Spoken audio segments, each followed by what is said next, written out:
89% of business leaders say AI is a top priority. The right choice is crucial, which is why teams at 1/3 of Fortune 500 companies use Grammarly. Grammarly is the right AI assistant for your team. With top-tier security credentials and 15 years of experience in responsible AI, Grammarly is how companies like yours increase productivity while keeping data protected and private. See why 70,000 teams trust Grammarly at grammarly.com/enterprise. Americans are durable. We take pride in hard work and high quality. American Giant makes durable quality clothing right here in the USA because what we wear reflects who we are. When you buy American Giant, you're not just wearing the best clothes money can buy. You're helping keep jobs and pride in your own backyard. Premium clothing built to last decades, like it should. Get 20% off your first order at american-giant.com with code RightHere24. This message comes from Greenlight. Ready to start talking to your kids about financial literacy? Meet Greenlight, the debit card and money app that teaches kids and teens how to earn, save, spend wisely, and invest with your guardrails in place. With Greenlight, you can send money to kids quickly, set up chores, automate allowance, and keep an eye on your kids' spending with real-time notifications. Join millions of parents and kids building healthy financial habits together on Greenlight. Get started risk-free at greenlight.com/audio. It's the Opperman Report. Join digital forensic investigator and PI Ed Opperman for an in-depth discussion of conspiracy theories, strategy of New World Order resistance, high-profile court cases in the news, and interviews with expert guests and authors on these topics and more. It's the Opperman Report. And now, here is investigator Ed Opperman. Okay, welcome to the Opperman Report. I'm your host, private investigator Ed Opperman. Our guest today is John Gold. He's author of the book, We Were Lied To About 9/11. And you can find that on his website, wewereliedtoabout911.com. He's also done a couple of really, really excellent documentary films, 9/11, Press for Truth, and then there's a sequel to it. You can find both of these on YouTube. In their own words, the untold stories of the 9/11 families. I've been watching them all morning long, and it's very, very powerful, powerful work. John Gold, are you there? Yes, I am, Ed. Thanks for having me on today.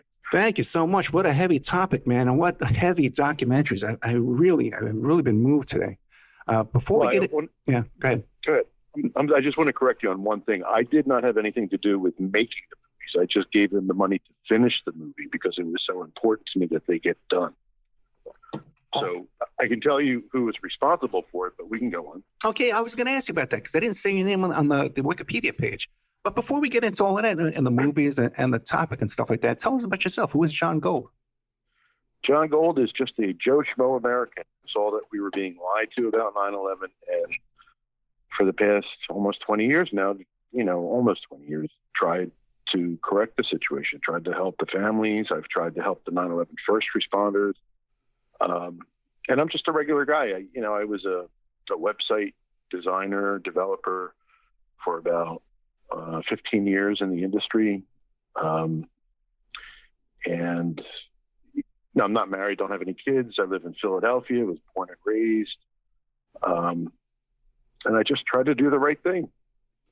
Now you wrote the book, We Were Lied To About 9/11, but you said you wrote more than one book? Yeah, the first book is called 9/11 Truther, The Fight for Peace, Justice, and Accountability. That was released in January 2012, I believe.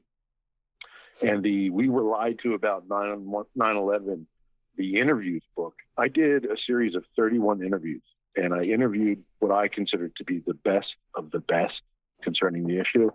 The first person I spoke to was Jenna Orkin, who was very much involved with the environmental impact of 9/11. The second person I spoke to was Mickey Huff, who was the director of Project Censored, and we talked about how the media in this country works.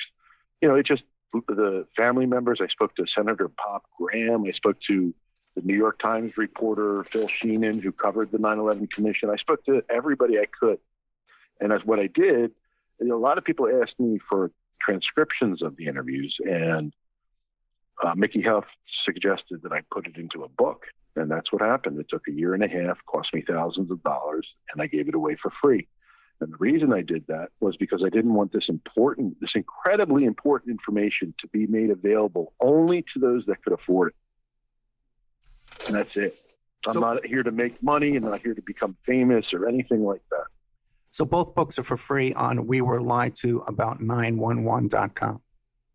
The second book tells you how to get the first book for free. Yeah. Gotcha. It's available on Amazon, but I give it away for free. I don't care. Well, it's good to have it on Amazon, even if you weren't giving it away for free, because then people can find it too. When they search for it, they'll see it on Amazon there. And you can always put in the description, hey, it's free. Contact me, go to my website. Oh, boy. Okay, what were we lied to about? Oh, a great many things. We were told there were no warnings. There were just multitudes of warnings from different countries. We were told that the source of the funding was, quote, of little practical significance for the attacks. NORAD lied, the CIA lied, and the FBI lied about so many different things. And, I want to address something about conspiracy theories, because I'm so sick of seeing that phrase. First of all, it's human nature. When those who should be able to answer our questions refuse to do so, it's human nature to question why. So to quote unquote theorize about what's happening or what happened on that day is perfectly normal. But stating theory as fact is wrong. Trying to force theories on other people is wrong. Creating litmus tests about theories is wrong. You either believe this or you're this or that. It's irresponsible, I believe. And the media, glommed onto the phrase back in when the JFK assassination happened, I believe. Which was, by the way, the idea that was a conspiracy with more than one. Was it Oswald by himself, or were others involved? A conspiracy, conspiracy. But now conspiracy's taken on a whole new meaning. It doesn't even have the same meaning that it's supposed to.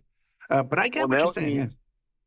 Now it means made-up fairy tale. The word conspiracy literally means made-up fairy tale based on how the media has portrayed it over the years. And all it means, as you said, is more than one person committing a crime. By definition, 9/11 was a conspiracy. I know.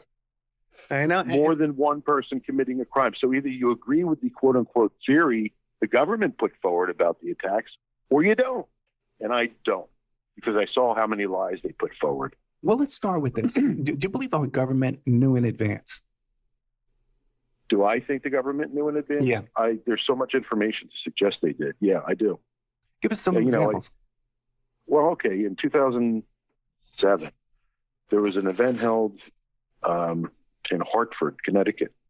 And one of the Jersey girls, who were the stars of the documentary you spoke of, 9/11 Press for Truth, they were the four widows responsible for making Washington, D.C. create the 9/11 Commission, something Washington, D.C. didn't want to do. So one of the Jersey girls, her name is Patty Casaza, she showed up at the event we were having, and she told us that they had met whistleblowers on the side of the road that said this government knew the date, the time, and the type of attack that was going to take place. And that's just one instance. And that's another thing. The 9/11 Commission didn't speak to whistleblowers for some reason, even though they told the families that each and every person would be heard. So she said that, and let's see, there was something called the August 6th PDB, the Presidential Daily Briefing, which is what actually got me off to the races on 9/11. The first thing that took place was in January of 2002, Bush and Cheney went to Tom Daschle's office, who was the Senate Majority Leader at the time, and asked him specifically not to investigate the attacks at all. Then, in May 15th, 2002, news of what was called the August 6th PDB was leaked. And it said that, it talked about hijackings or other types of attacks. It talked about buildings in New York City. It talked about all kinds of things. And that was focused on greatly by the 9/11 Commission. But there were 39 other PDBs having to do with Al-Qaeda that we don't even know about, that one reporter said were worse than the August 6th PDB. I think there were 14 different countries that gave us warnings. And by the way, I want to make this available. There's a site called historycommons.org. that has all of the warnings in lists to show you what the warnings were. And they were mainstream media outlets. Now, at the time of 9/11, the media in this country was a different animal, I think. I mean, it was still greatly propaganda and stuff like that, but there were reporters back then who were openly asking questions about that day. They just weren't getting the attention that they deserved. And, over the years, the media's just gotten horrible. So anyway, there was a time when you could almost trust them, like where they would report on something, but it wouldn't get the coverage it deserved, like front page coverage. It would be in the back of a paper somewhere. Do you have any specific names of who in our government knew in advance? Of who in the government knew in advance? Yeah. George Tenet is a good candidate for that. I think Cofer Black was a good candidate for that. It's possible. I don't know specifically who knew what, but I do think George Tenet knew something because he lied about meeting George W. Bush in August of 2001, 2 times, I believe. Under oath, he lied about it. In his book, he said he did meet him 2 times that month, and they spoke about, he was aware of the Moussaoui arrest prior to 9/11. Go ahead, I'm sorry. You mentioned under oath, but in actuality, the 9/11 Commission, they weren't under oath. None of the witnesses were under oath, were they? Well, in the beginning, nobody was held under oath. The families and an organization called 9/11 Citizen Watch shamed the 9/11 Commission into holding people under oath. The problem with it was that the 9/11 Commission, when the first hearing it ever had, said, "We're not here to point fingers or point blame." And then at the very last one, nobody was held accountable. So even though people were held under oath and nobody was held accountable, it meant nothing. But I'm just saying, he was under oath technically. What about the conflicts of interest of the commissioners? Well, every commissioner had conflicts of interest, and I don't have all of them in front of me right now, but let's see. Right now I'm going to historycommons.org to try and find it because there's some lists.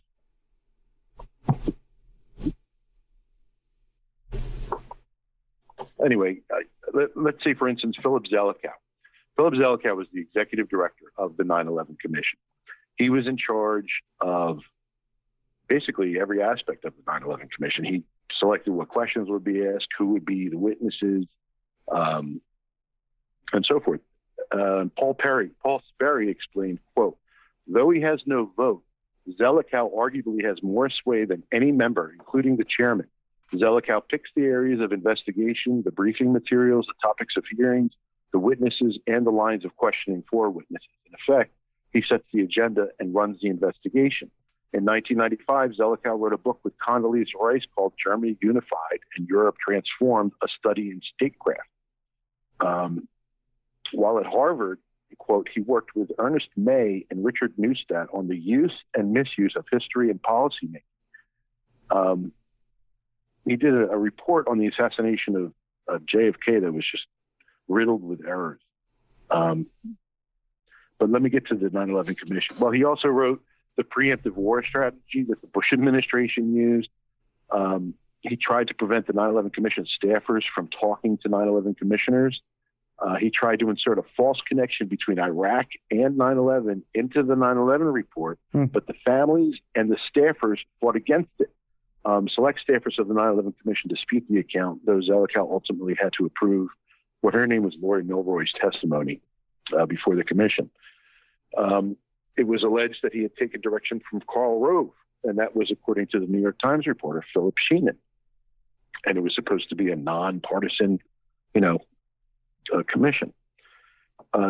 Before the commission even started, Philip Zelikow in early 2003 and Ernest May wrote a complete outline of the final report. Zelikow, Keenan, Hamilton decided to keep this outline a secret from the commission staffers when, quote, it was later disclosed that Zelikow had prepared a detailed outline of the commission's final report at the very start of the investigation. Many of the staff's investigators were alarmed. Anyway, the Saudi investigations, he blocked half of the interview requests for Saudi Arabia. One of the individuals there was something called the Joint Congressional Inquiry, which came before the 9/11 Commission, that did a study in the 9/11, and they released a report that had 28 redacted pages having to do with Saudi Arabia.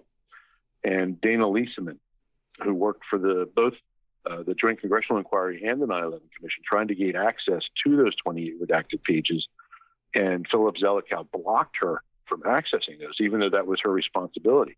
So she went through a back channel to get access to them, and then Zelikow fired her. I even believe she had something to do with writing those 28 redacted pages. Well, what about the whole saga with Kissinger first being appointed and then back and resigning? Yeah, I know. Very early on, Henry Kissinger was selected by the Bush administration to be the chairman of the 9/11 Commission. Once the families, the Jersey Girls, as a matter of fact, went to his offices and asked him a few questions, some poignant questions.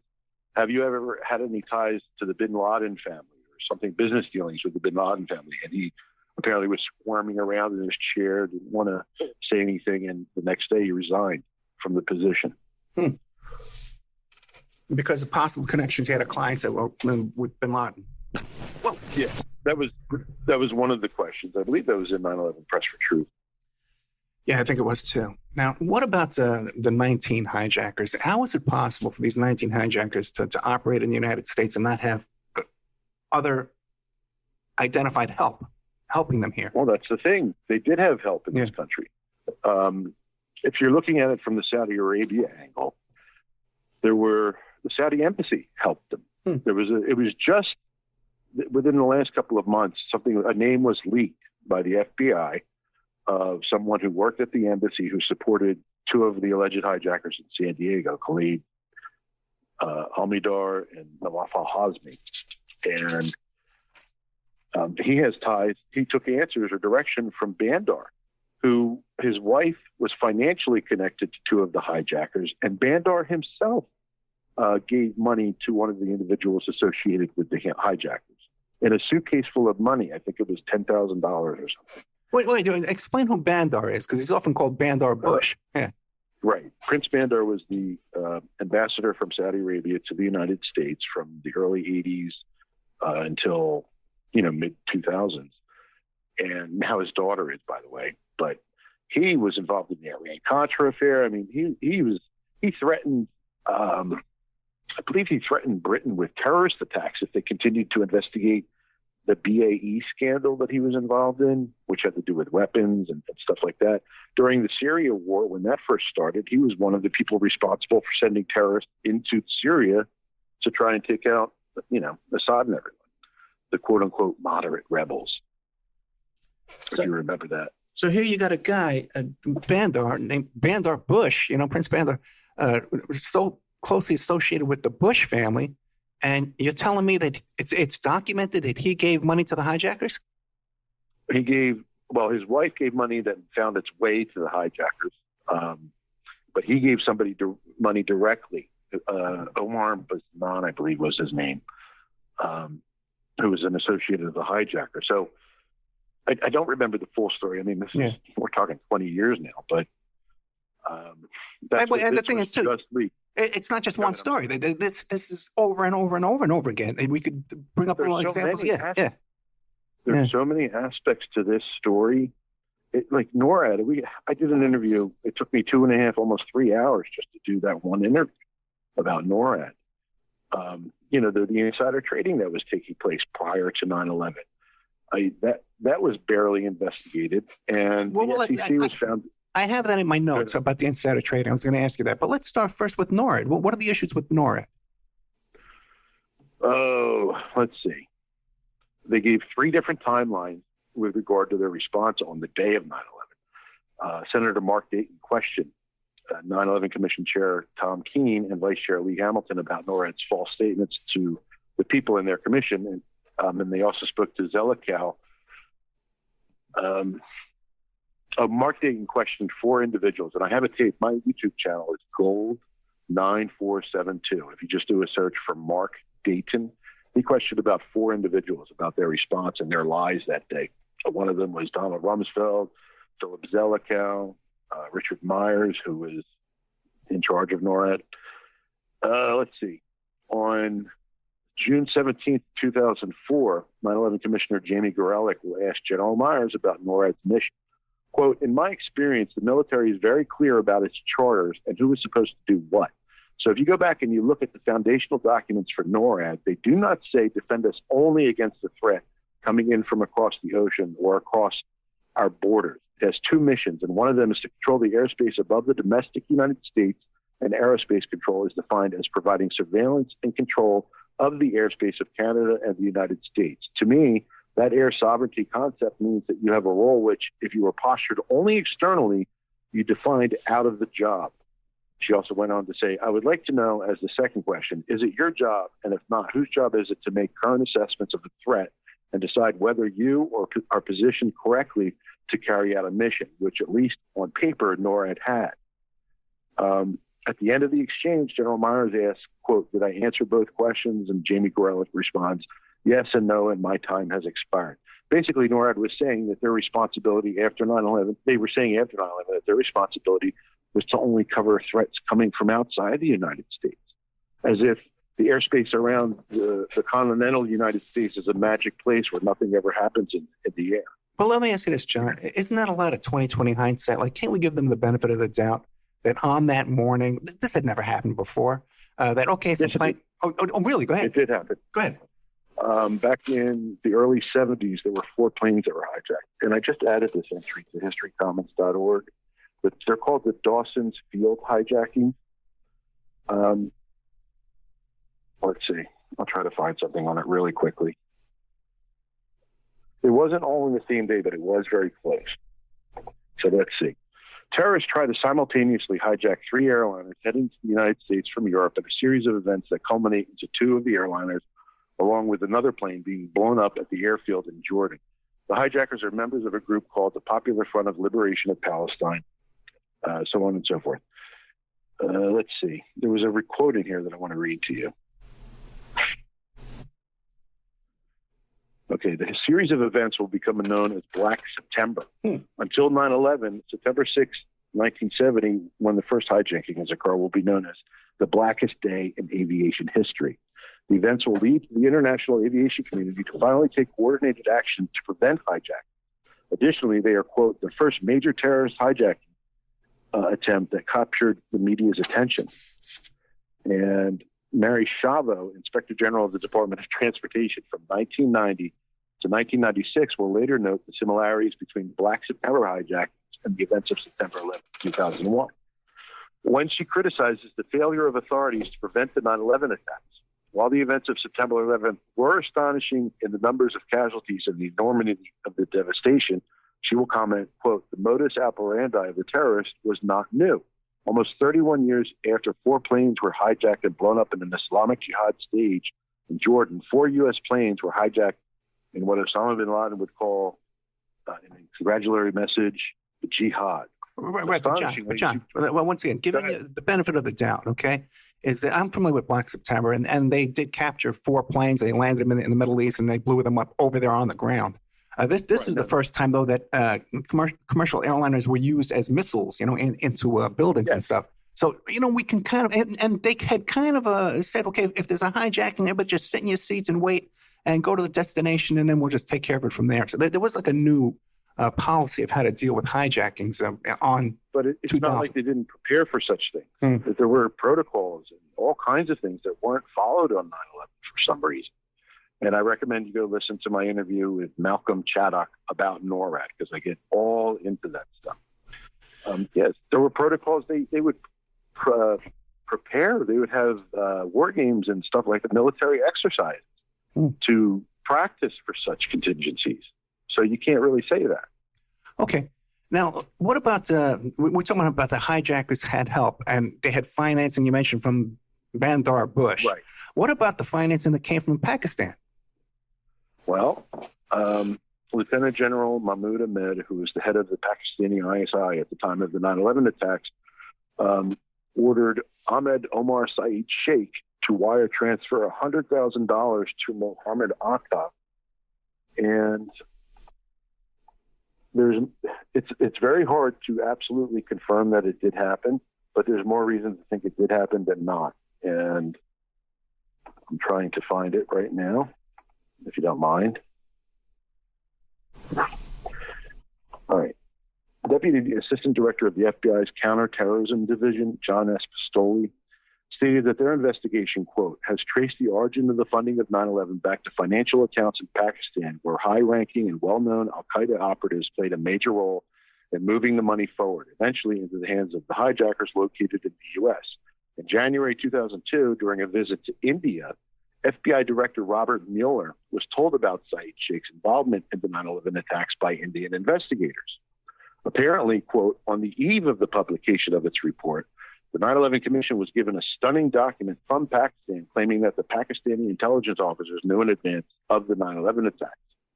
On March 3rd, 2006, the Friday Times reported that, quote, Pakistan gave tens of thousands of dollars through its lobbyists in the United States to members of the 9/11 Inquiry Commission to convince them to drop some anti-Pakistan findings in the report. This, according to FO official Sadiq. According to the Pakistan paper Daily Times, this story about bribery, quote, triggered U.S. media interest. And I said, I don't remember seeing any mention of this story at all. So if you see the media tackling it, let me know. On April 10th, 2006, Pakistan officially denied the allegations of bribery, even though many countries spend money here lobbying. Okay, here's another one. On October 1st, 2001, a little less than a month after 9/11, Lieutenant General Mahmoud Ahmed and Saeed Sheikh may have been involved in another terrorist attack together. So again, there's a connection there between the two of them. It's more reason to think it did happen than not. Now, Ahmed Omar Saeed Sheikh is now, I believe, currently in prison, and there has been recent talk about them releasing him because it was found that he actually did not murder Daniel Pearl, who was the Wall Street Journal reporter that was kidnapped way back in 2001 and murdered. Do you remember? Yeah, I remember, yeah. At first, they said it was Ahmed Omar Saeed Sheikh that murdered him, but they found out later that it was Khaled Sheikh Mohammed that murdered him. But I think it was Ahmed Sheikh or Omar Sheikh that helped to hijack or kidnap him. Well, wasn't there something, too, about an ISI official visiting Washington, D.C. The day before? That's Lieutenant General Mahmoud Ahmed, the guy who ordered Ahmed Omar Saeed Sheikh to wire transfer $100,000 to Mohammed Atta. First off, he met with people, I believe George Tenet and others in the months before 9/11 in Pakistan. He met with Porter Goss, Bob Graham, and someone else, I believe, in the weeks before 9/11. And then during the week of 9/11, on the day of 9/11, he was in D.C. talking to people. So somebody who was supposedly involved with 9/11 was in D.C. talking with people, and he was allowed out of the country. So who knows? Many people were allowed out of the country, weren't there? Not just people always talk about the Saudi Arabians who were allowed to hop on airplanes. Correct. But there were other actual suspects that were allowed to leave. Other suspects that were allowed. Well, okay, there was somebody. Okay, there was an incident after 9/11 where Saudi flights were allowed to leave the country. Right. People, related to the bin Ladens and others. And one of them, and they said at the time that no terrorists, quote unquote terrorists, were allowed to leave the country. But one of them was somebody by the name of Khalil bin Laden, who was the brother of Osama bin Laden. It was wanted in Brazil for terrorist activities, I believe. And he was one of the people allowed to leave. That didn't have to do with 9/11, but I don't know which suspects you're referring to. Well, in the documentary, it said something about 800 people were suspects and were allowed to leave, and none of them were charged. Yeah, after 9/11, they went through all these arrests of people, Muslim this, Muslim that, everybody. It was just horrible. People who had nothing to do with terrorism were being arrested. And, a lot of them were eventually allowed to leave, I believe, or were freed, I believe. So, okay, let's take a little commercial break. We're here today with John Gold. You can find his website. It's called We Were Lied To About 911.com, and there's a book by the same name, We Were Lied To About 911, The Interviews. He's the financier behind two documentary films. One is 9/11 Press for Truth. One of the financiers. Okay, one of the finances. In their own words, the untold stories of 9/11. We'll be right back with more of John Gold after these messages. And by the way, to his YouTube page is Gold9472. You can go there and search his YouTube channel there and catch all his other material he's put up. John, in the documentary, there was an episode in there about one of the hijackers was living with an FBI informant. Yeah, there was Abdusattar Sheikh. There's a lot of confusion about his story. He was interviewed, the Bush administration blocked him from testifying before the Joint Congressional Inquiry. I do believe he spoke with the 9/11 Commission. There's something called memoranda for the record. These are documents that are essentially handwritten notes about what happened during different interviews. And his was classified, I believe, for a long time, and then I think it was released or leaked. I don't remember. I wish I remembered everything about him. But yeah, he was supposedly an FBI informant and had the two hijackers, or I think, were living in the same building as him or same apartment complex or same house as him, I forget. And that was it. And Stephen Butler, I think it was his handler at the time, said that if they had brought him in, maybe they might have been able to figure out the attacks or something to that effect. Yeah, I think don't remember. I'm sorry. No, that's okay. He said something like it would have been a full court press if we would have known. No, let me tell you something. The documentary is really heavy, weighing on my mind today after watching this. I really can't recommend this enough. People should go and check out the 9/11 Thank you press. very much. Yeah, no, really, very powerful. 9/11 Press for Truth. It's hard to watch, because a lot of raw emotions too. And unlike a lot of the stuff, the little tiny documentaries, that are millions of on YouTube with all the music, sometimes even comical music and all kinds of, this has a real personal impact on your emotions, filled with facts too as well. Now, we were talking about the insider trading. We talked a little bit about the financing coming from Pakistan. We can document that. And it's interesting too how bin Laden wound up retired in Pakistan and a compound over there as well, right? Well, also the U.S. allowed him to escape into Pakistan. Right, I forgot. Bin Laden was protected by the agencies for years prior to 9/11. I have all that documented. By the way, I've been reading from an article that I wrote years ago called "The Facts Speak for Themselves." It's available on 9/11-911truthnews.com. It's also available on my first book. I wrote all of this, and it's all sourced and so forth. But so you want to talk about insider trading? No. But real quick, bin Laden was allowed to leave. Yeah. Protected, right? Hold on. Protected.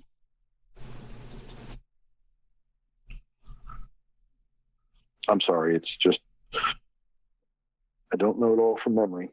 There are several indications that Osama bin Laden has been protected and even allowed to escape after the 9/11 attack.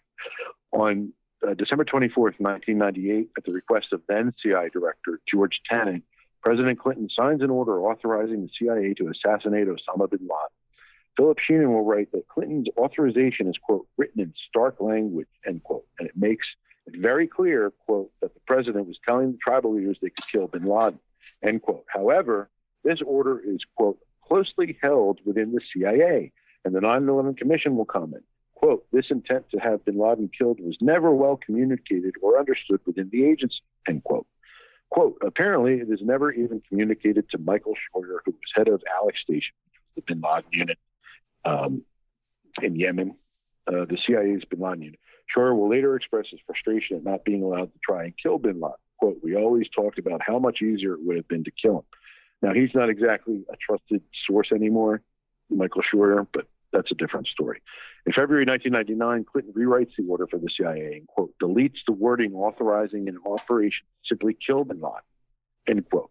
In December 1999, Clinton issues a wider memo that deals with a wider set of contingencies, and they authorize the use of force only within the context of a capture operation, not an assassination attempt. The CIA is therefore allowed to try to kill bin Laden only using one specific group of assets, tribal leaders tracking him in Afghanistan, still based on the earlier instructions. But the CIA does not, quote, test the limits of available legal authority, apparently because the CIA's bin Laden unit is told of the kill authorization or is not told of the kill authorization and due to confusion.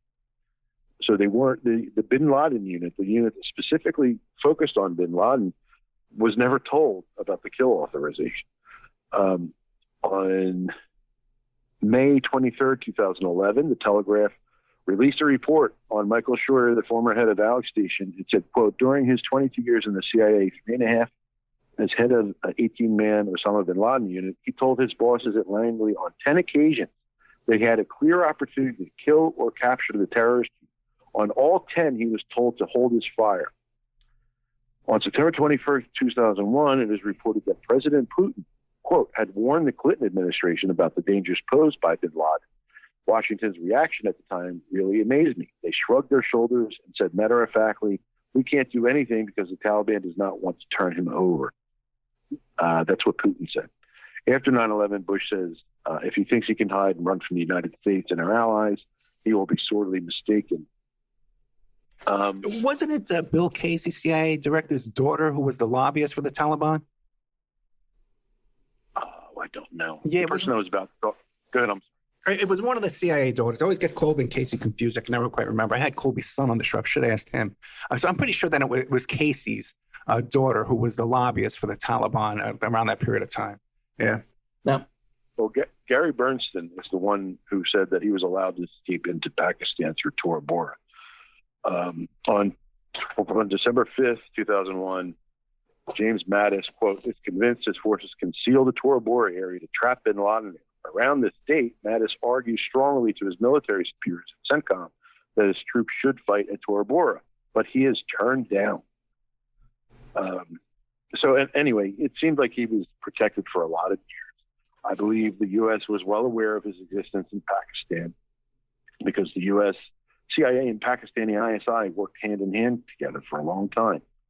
So if one knew something, which the ISI apparently did know of his whereabouts, then I would think the CIA would be aware as well. And what do you think the motive would be for the ISI then to fund the terrorists? The ISI to fund the terrorists? Yeah. I don't know. I mean, if they're partners in crime with the CIA, which they were, along with Saudi Arabia, along with the Mossad, in that area, who knows? Yeah. Oh, boy. Okay, that's the finance. I know. Good. Let me make one point. I don't know the truth about 9/11. I wish I did. I really wish I did. But that's a problem in and of itself.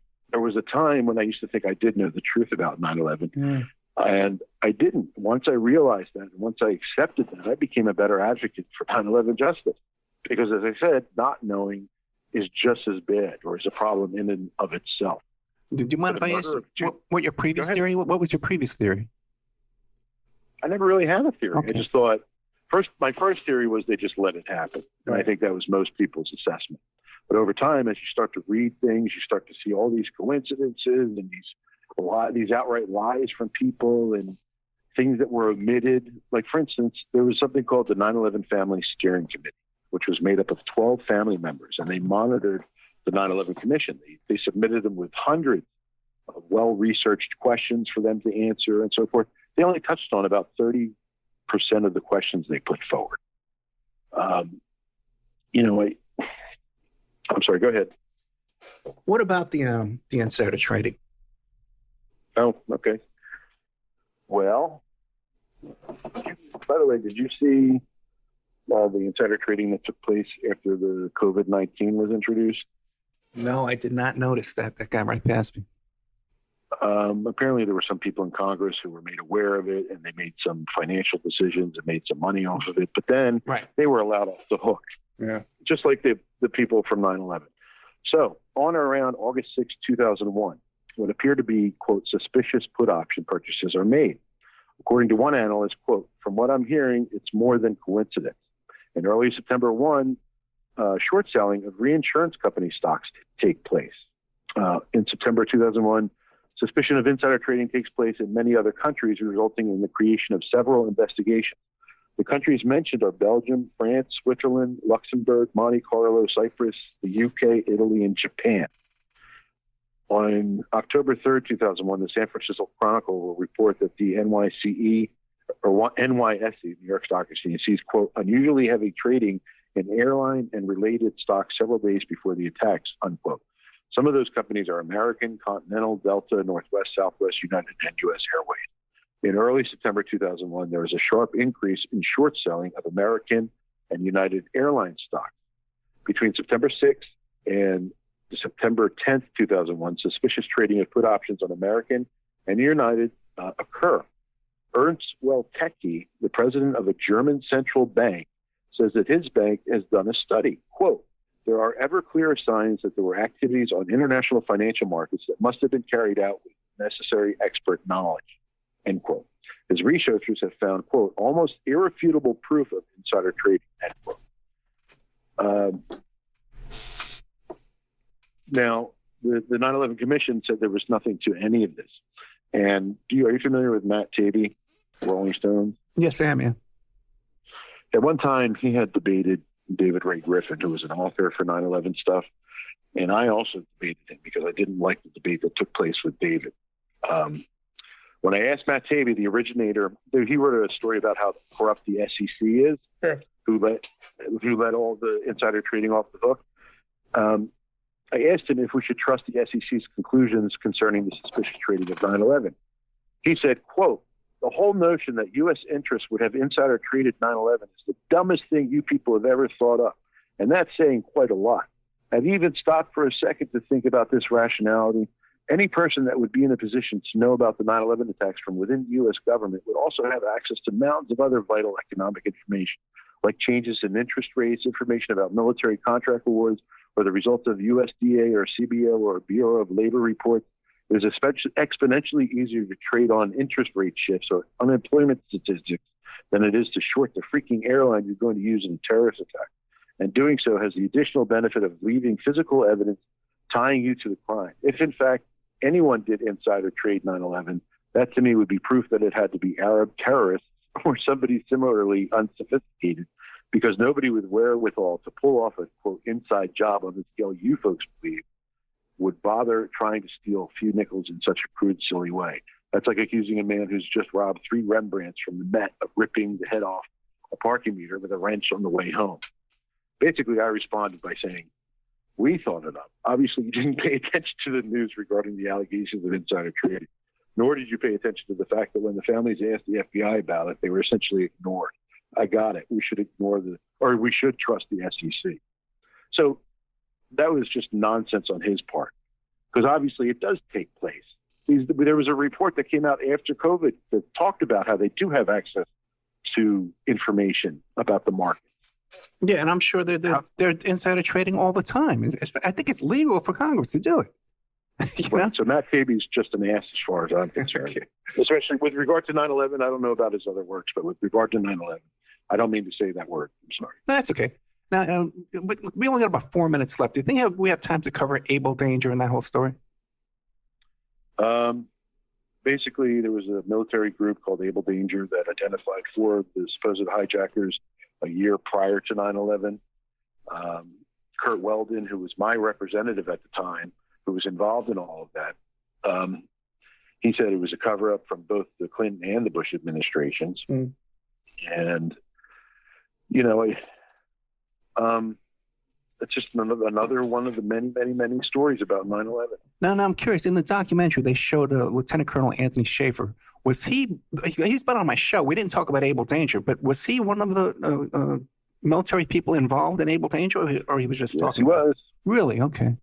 Okay, that's interesting. I met Tony a couple of times. We haven't spoken in a long time. Well, we've only got a couple of minutes left. What would you like to leave us with? Okay, the people of the world, the families, both deserve and require absolute truth, justice, and accountability for what happened that day. Anything less is simply unacceptable as far as I'm concerned. They've had to watch 20 years, the names of their loved ones used to do so many horrific things around the world and in this country. I can't imagine what it's. I know I'm familiar with the anger that I have about being lied to about that day. I can't possibly imagine what it's like to know everything that I do on top of having lost someone that day. It's inconceivable to me to put myself in their shoes. So try to do that. Try to put yourself in their shoes, and you can't. they just deserve better, and we all do, because we were all attacked that day. Yeah, every year, we do this memorial, this remembrance, but none of this stuff is talked about. I really appreciate you, John Gold. You can check out his website, We Were Lied to About 9/11, 911.com. Then he wrote a book called We Were Lied to About 9/11, The Interviews. John, there's one on Amazon too. Which one is that again? 9/11 Truther, The Fight for Peace, Justice, and Accountability. The YouTube channel is Gold9472. It was mentioned before, this article you wrote, The Facts Speak for Themselves. Where can we find that? You can find that on 911truthnews.com. And you can find the documentary films on YouTube. 9/11 Press for Truth is one. And the other one is In Their Own Words, The Untold Story of the 9/11 Families. John Gold, thank you so much. I really appreciate you. It's a tough subject, man, to go into, but very brutal information here. And it's put together very, very well. So thank you very much. Thank you, Ed, for having me on today. Good night.